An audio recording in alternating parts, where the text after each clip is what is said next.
अस्सलाम वालेकुम my dear students and my friends.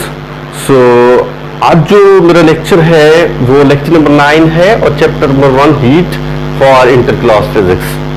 सो इसमें देखें कि मोनो स्पेसिफिक हीट कैपेसिटी, सबसे पहले मैं इसकी डेफिनेशन लिखता हूँ। बहुत ही आसान सी डेफिनेशन है। हम लिखते हैं कि the amount of heat energy required to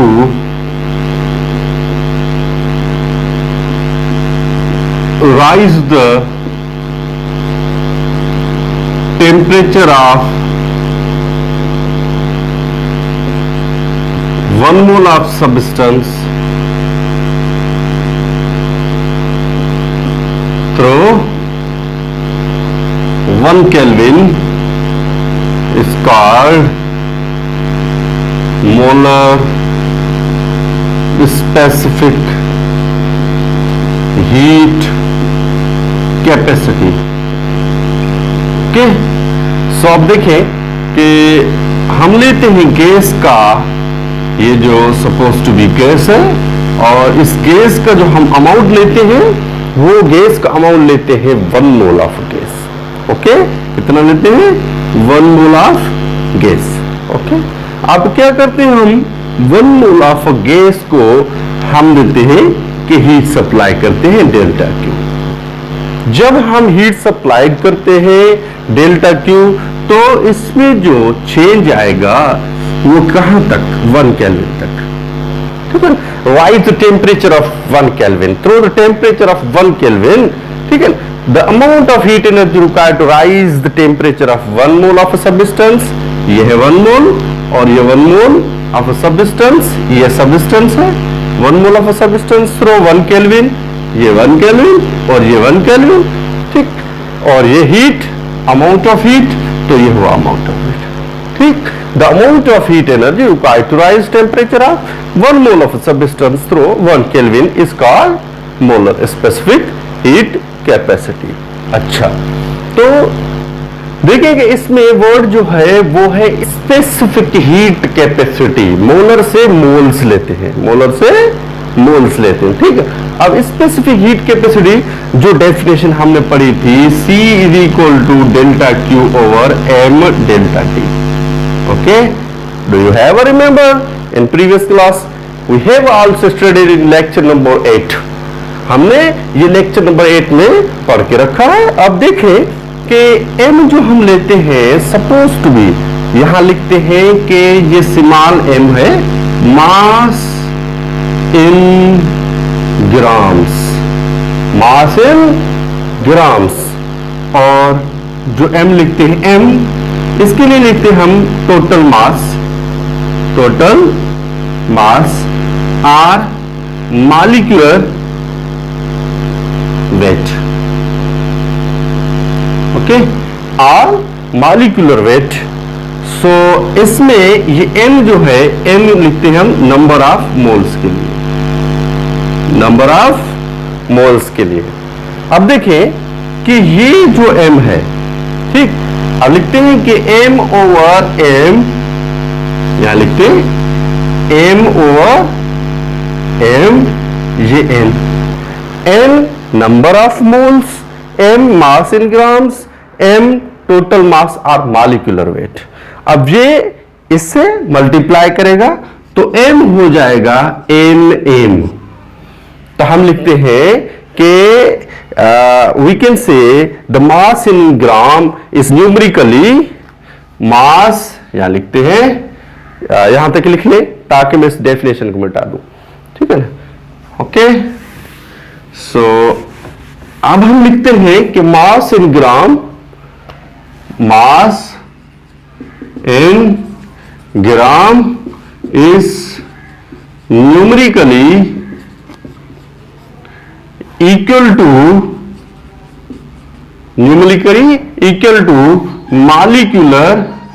molecular weight.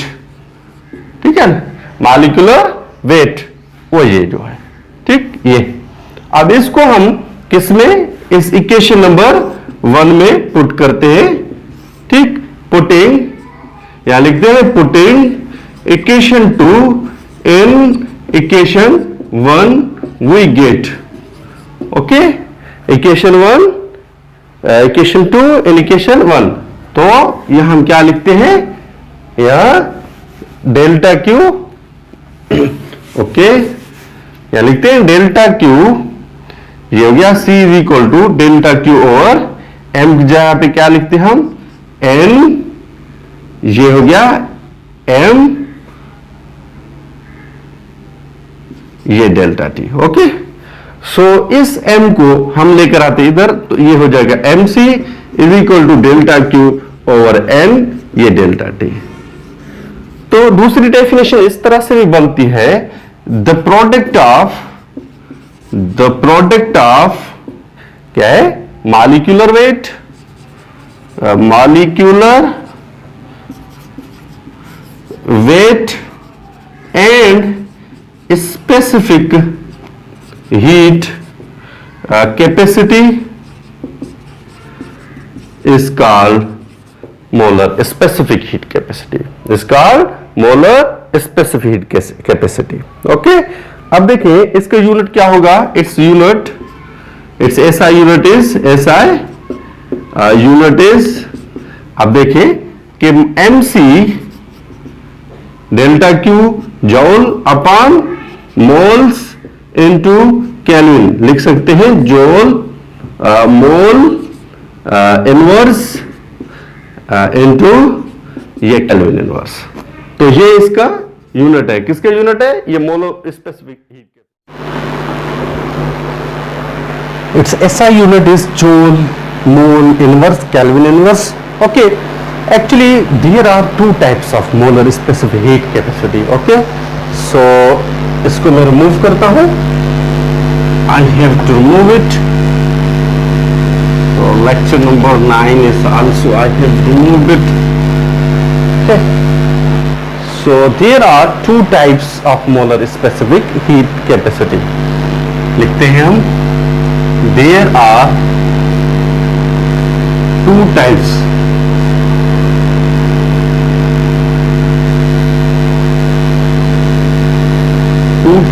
of molar specific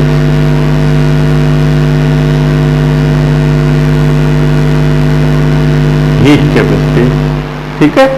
तो अब सबसे पहले जो हम स्टार्ट करते हैं वो है molar specific heat capacity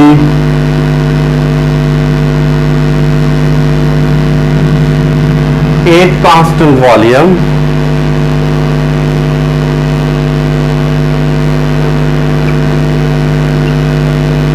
okay, molar specific heat capacity at constant volume. तो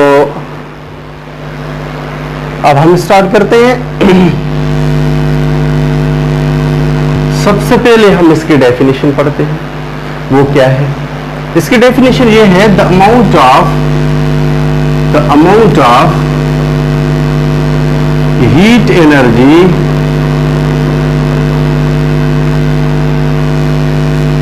required to rise the temperature of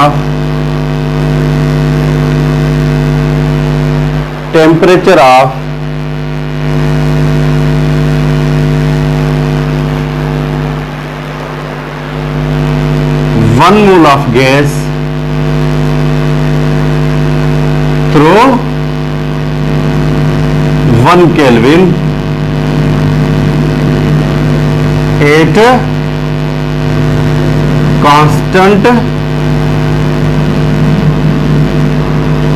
constant volume is called molar specific heat capacity at constant volume। so ये हो गई इसकी definition. अब किस तरह से देखें, ये हम लेते हैं सपोज टू बी सिलेंडर। अब इसमें देखें कि ये जो बेस होता है कंडक्टिंग बेस, इसका बेस कंडक्टिंग होता है, और ये जो वाल्स है ना, वाल्स ये इंसुलेटिंग है, ठीक है, इंसुलेटिंग वाल्व। सो इंसुलेटिंग, इससे हीट हमारी जो है बाहर पास नहीं होगी, आउट नहीं होगी, ठीक है। वाल्व्स जो है वो इंसुलेटिंग है और जो बेस है वो कंडक्टिंग है, और इसको हम कहते हैं this is a piston. Okay, this is a piston. अब पिस्टन क्या है, एक्चुअली कांस्टेंट हम पढ़े वॉल्यूम, तो पिस्टन को हम कर देंगे फिक्स्ड। ये फिक्स्ड मतलब नॉट मूवेबल, नॉट मूवेबल। ये जो पिस्टन है ना, ये मूवेबल नहीं है, ठीक है, नॉट मूवेबल। अगर मूवेबल नहीं है तो डेल्टा डब्ल्यू क्या होगा, जीरो, तो वर्क डन क्या होगा, जीरो हो जाएगा, ठीक है ना। तो वर्क डन जीरो, क्योंकि वॉल्यूम इसका फिक्स्ड है। ये पिस्टन इसका क्या है, पिस्टन फिक्स्ड। ओके, पिस्टन इसका फिक्स्ड है इस वजह से। सो जो फार्मूला हमने पढ़ा है, एक्चुअली इस तरह से भी हम लिख सकते हैं, delta Q over N delta T is equal to, ये है सी, ठीक। सी की जगह अगर हम रखें वी लगा दे तो ये हो जाएगा सी वी, और डेल्टा क्यू ये वी अपॉन एन, ये हो जाएगा एन, ये डेल्टा टी। और इसको इस तरह से भी हम लिख सकते हैं, delta Q V equals to N, ये हो जाएगा N C V delta T. ये है इक्वेशन नंबर 1, किसकी है, ये है molar specific heat capacity at a constant volume. अब पढ़ते हम molar specific heat capacity at constant pressure. Okay, यहां तक नोट कर लें, यहां तक नोट कर लें। Okay, I have to remove it. अब इसमें देखिए कि थोड़ी चेंजिंग करूंगा मैं इसमें, कौन सी, अब देखें सबसे पहले कि इसमें मैं चेंजिंग करूंगा एट कांस्टेंट प्रेशर है, ठीक है, molar specific heat capacity at constant pressure. Number 2 ये हो गया प्रेशर, ठीक। The amount of heat energy required to rise the temperature of 1 mole of substance through 1 kelvin at constant, ये हो जाएगा प्रेशर, ठीक, जिसको हम कहते हैं सीपी। क्या कहते हैं इसको, सीपी कहते हैं, ठीक। अब इसमें देखें कि इसमें पिस्टन फिक्स्ड नहीं है, ठीक है, पिस्टन जो है वो मूवेबल पिस्टन है और ये नॉट मूवेबल, ठीक। अब ये है मूवेबल पिस्टन। अब ये जो वाल्व्स है वो तो इंसुलेटिंग है, और जो ये बेस है ये कंडक्टिंग है, ठीक। बेस क्या है, बेस इसका कंडक्टिंग है, और वाल्व्स जो है वो इंसुलेटिंग है, और पिस्टन जो है वो मूवेबल है। जैसे हम इसको यहां से डेल्टा क्यू हीट देंगे तो इंटरनल एनर्जी होगी, बढ़ेगी, तो क्या होगा, ये पिस्टन मूव करेगा, ठीक। जब पिस्टन मूव करेगा तो वर्क डन होगा, ठीक। तो कोई भी हो सकता है वर्क डन, ठीक, वर्क डन जीरो नहीं होगा। तो इस सूरत में एक्चुअली इसमें प्रेशर किस तरह से कांस्टेंट रहेगा इसका, ठीक, प्रेशर किस तरह से कांस्टेंट रहेगा। देखिए प्रेशर का आप फोर्स पर यूनिट एरिया, ये किसका फार्मूला है, प्रेशर का फोर्स पर यूनिट एरिया। अगर ये डिवाइड करा इधर जाए तो फोर्स किसके बराबर हो जाएगा, पीए के, ये पीए। अब ये जो पीए है ये इंटरनल जो प्रेशर है इसका, इंटरनल प्रेशर, ठीक है, ये जो पी है ये आउटवर्ड लगेगा, और बाहर से जो प्रेशर है पीए वो इनवर्स लगेगा। तो ये क्या हो जाएगा, एटमॉस्फेरिक प्रेशर पे ये पिस्टन काम करेगा। तो internal pressure is also equal to the external pressure. बात समझ आई, ठीक। तो इस तरह से इसका क्या रहेगा, इसका प्रेशर कांस्टेंट रहेगा, internal pressure equal to the outer pressure, ठीक। अब देखिए इसमें जो फार्मूला है डेल्टा क्यू ओवर, ये हो जाएगा एन डेल्टा टी, तो ये है सी, ओके। तो यहां लगाएंगे हम इसको पी, तो ये हो जाएगा डेल्टा क्यू, ये P over N delta T. इसको हम रख सकते हैं इस तरह से, delta Q P is equal to N C P delta T. ये इक्वेशन नंबर 2 है, ठीक। यहां तक नोट करें, आगे बढ़ते हैं एमसीक्यूज की तरफ।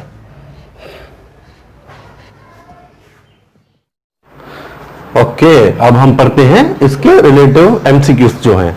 ठीक, इसको मैं रिमूव करता हूं। I have remove it, I have removed it. Okay, ठीक है।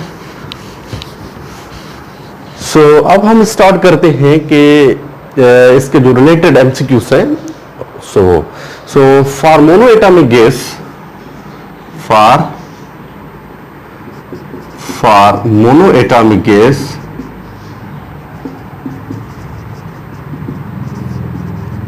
ठीक, for monoatomic gas if CV is equal to 3/2 R, then gamma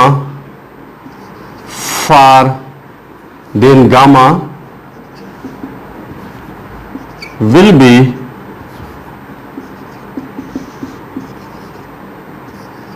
for this gas is, ठीक है ना। अब देखिए इसमें कह रहे for mono atomic gas if CV is equal to 3R/2, तो इसका गामा क्या होगा, ठीक है ना, गामा CP/CV। ओके, ये इक्वेशन हम पढ़ेंगे। ठीक, अब उससे पहले हम कुछ जो है ना उस CP - CV is equal to R, उसके जो है ना कुछ MCQs हम कर लेते हैं, क्योंकि हमने इसके थ्योरेटिकली पढ़ा है ना, इस वजह से। अब देखिए इसमें सबसे पहले कि हमें पता है CP - CV is equal to R। Okay, तो हमें क्या दिया हुआ है, हमें दिया हुआ है कि CV किसके बराबर है, CV किसके इक्विवेलेंट है। ठीक, अब ये CV जो इक्विवेलेंट है 3/2 R के, तो इस जगह पे हम रखते हैं 3R/2, ये CP, ओके, ये माइनस क्या है 3R/2 इक्वल्स टू ये R। तो ये माइनस का है, इधर जाएगा तो प्लस का हो जाएगा। देखिए कितना होता है 3R/2 प्लस R। अब इसकी एलसीएम क्या होगी, इसकी एलसीएम ये होगी कि 5R/2, 5R/2। तो CP किसके बराबर है, CP बराबर है 5R/2। अब देखते हैं कि एक्चुअली हमें CV भी मिल गया, अब इसमें हमें CP भी मिल गया। अब हमें क्या देखना है, इसका गामा देखना है। गामा किसके बराबर है, CP/CV के। ठीक, CP/CV के। तो अब देखिए इसमें CP कितना है, CP है 5R/2, तो यहां लिखते हैं हम 5R/2, और अपान में CV कितना है 3R/2, ये हो गया 3R/2। ठीक, अब इसकी आप फाइंड करेंगे डिवीजन। देखिए 5R/2, तो इसको ऊपर लेकर जाएंगे तो ये हो जाएगा 2/3R। ठीक, 2/3R, तो इसमें 2 तो कैंसिल हो जाएगा, R तो यही कैंसिल कर दे, तो gamma is equal to 5/3, gamma equals to 5/3। अब हमें जो मिला है गामा कितना मिला है 5/3। तो अगर हम 5/3 को क्या करते हैं, हम डिवाइड करते हैं। जब डिवाइड करेंगे तो हमें क्या मिलेगा 1.67। डिवाइड करके देखें आप लोग, ठीक है, मैं तो एक प्रोसेस आप लोग बता रहा हूं कि ये हो जाएगा 1.67। तो इस तरह से एमसीक्यूज आते हैं कि for mono atomic gas, for mono atomic gas gamma will be, so ये बनेगा इस तरह से, ठीक है ना। सो ये एमसीक्यूज। अब ऑप्शन ए में 1.4, ऑप्शन बी में 1.67 और ऑप्शन सी में 1.33। सो कौन सा करेक्ट ऑप्शन है फॉर मोनो एटॉमिक गैस के लिए, ऑप्शन नंबर बी सही है। ठीक, यहां तक बात समझ में आ गई। अब देखते हैं फॉर डायएटॉमिक गैस, किसके लिए, फॉर डायएटॉमिक गैस। ठीक, अब इसको हटा देते हैं हम, फॉर यहां लिखते हैं हम एमसीक्यूज दूसरा, for diatomic gas. So gas CV is equal to, अब लिखते हैं हम 5R/2, ठीक है ना। अब है हमारे पास 5R/2, so then gamma will be for this gases what will be the gamma. Okay, Cp upon Cv किसके बराबर होगा, गामा किसके बराबर होगी, ठीक है, गामा किसके बराबर होगी। अब देखिए इसमें सबसे पहले कि ये फार्मूला जो हमें दिया हुआ है, ठीक, इसको तो मैं रिमूव कर देता हूं u। अब ठीक हो गया। अब देखिए इसमें हमारे पास ये Cp है और Cv को उधर लेकर जाएंगे तो प्लस का हो जाएगा, तो ये Cv प्लस ये R हो जाएगा। और Cp is equal to C हमारे पास कितनी है, डाई एटॉमिक गैस के लिए, किसके लिए, डाई एटॉमिक गैस के लिए, किसके लिए, डाया एटॉमिक गैस के लिए Cv किसके बराबर है, Cv जो बराबर है वो है 5R/2, ये प्लस R। ठीक, अब इसकी एलसीएम फाइंड करें तो कितनी होगी, ये हो जाएगी 7R/2। तो हमें Cp मिल गई 7R/2, तो Cv पहले से हमारे पास है, तो अब इस फार्मूला में पुट करें, ठीक, इस फार्मूला में पुट करें, इसको मैं रिमूव कर देता हूं, आई हैव रिमूव्ड इट। अब देखिए Cp कितनी है, Cp है 7R/2 और डिवीजन में Cv कितनी है, Cv हमारे पास है 5/2R, ये लिखते हैं हम 5R/2। तो इसको लेकर जाएं तो ये 7R/2, तो ये हो जाएगा 2 ये 5R, 2 कैंसल, तो ये हो जाएगा 7 अपना 5R कैंसल हो जाएगा, 7/5। अब अगर हम 7/5 को डिवाइड करेंगे तो हमें क्या मिलेगा, गामा, गामा हमें मिलेगी 1.4। ठीक, अब एमसीक्यूज में, एमसीक्यूज नंबर 2 के लिए, अब ये मोनो एटॉमिक गैस है तो डाई एटॉमिक के लिए क्या होगा, तो इसको हम रिमूव कर देंगे, यहां लिखेंगे डाया एटॉमिक, ठीक है ना, डाई एटॉमिक गैस, ठीक है। फॉर डाई एटॉमिक गैस के लिए ये हो जाएगा नंबर 2। डाई एटॉमिक गैस के लिए कौन सा ऑप्शन सही है, वो है ऑप्शन नंबर ए। ओके, अब आते हैं अगर हमारे पास गैस होती है ट्राई एटॉमिक गैस, ठीक। अच्छा देखिए, ये Cv अपॉन 5/2R, ये Cv इसके बराबर, ये इसके, ये डिग्री ऑफ फ्रीडम जो है ना, ये टॉपिक है, ये बीएससी में, बीएससी पार्ट 1 या 2 में हम पढ़ेंगे, पार्ट 1 में, ठीक है। अब देखिए सबसे पहले ये तो कोर्स कंप्लीट कर ले, ठीक है। अब देखें तो इसमें मैं इसको रिमूव करता हूं, ठीक, ये हो गया फॉर डाई एटॉमिक गैस के लिए। अब आते हैं हम फॉर ट्राई एटॉमिक गैस के लिए, तो ट्राई एटॉमिक गैस के लिए क्या लिखेंगे आप, फॉर ट्राई एटॉमिक, ठीक है, triatomic gas, if Cv is equal to, ये हो जाएगी 3R, if Cv is equal to 3R then gamma will be for this gas, triatomic gas के लिए, ठीक है ना। सो इसमें देखिए कि सबसे पहले हम क्या करते हैं कि इसी सेम फार्मूला की हेल्प से, ठीक, सेम फार्मूला की हेल्प से इसको मैं रिमूव करता हूं, ठीक। आप देखें तीसरा नंबर एमसीक्यूज, ठीक है ना, ये एमसीक्यूज नंबर तीसरा हो जाएगा। अब इस तीसरे नंबर एमसीक्यूज में देखें कि सबसे पहले ये Cp और Cv कितना है, ये हो जाएगा 3R और प्लस ये R, तो टोटल कितना हो जाएगा 3 और 4, ये हो जाएगा 4R, ठीक।